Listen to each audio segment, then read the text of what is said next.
Hello everyone, if you're trying to play Forza Horizon 6 and you keep getting this error, invalid profile with their code E4FB, then you have come to the right place because in this video I'm going to show you how to fix this error on Forza Horizon 6 easily. So the first thing you're going to do is you're going to open up the Xbox app.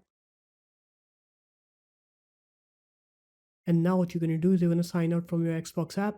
So just click sign out on here and then close the Xbox app, and then you're going to open it up again. You're going to sign in with your account, and now you're going to click onto your account here, go into support. Click Gaming Services Repair Tool, click on Start Repairing, and then click Yes. And now it will diagnose your issue and it will fix it on its own. Once it's done fixing the issue, now you're going to close this up, close the Xbox app.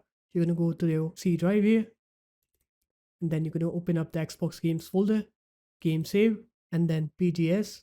And now you're going to have a folder with a name like this. It's going to have a weird name. Now what you're going to do is you're going to move this folder from here and paste it into any other location. So here, for example, and after that, now you're going to open up your games platform, which is Steam for me.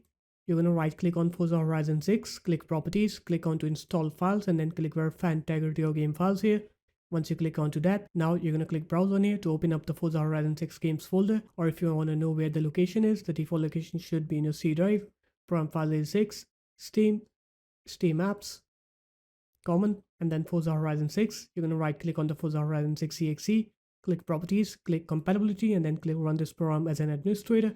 Click Apply, OK, and now you can go ahead and try to play the game, and you will see that you will not get that invalid profile error code anymore. So there it is guys, that's how easy it was. If you guys found this video helpful, make sure to leave a like, comment, and subscribe to the channel, and I'll see you in my next video. Peace.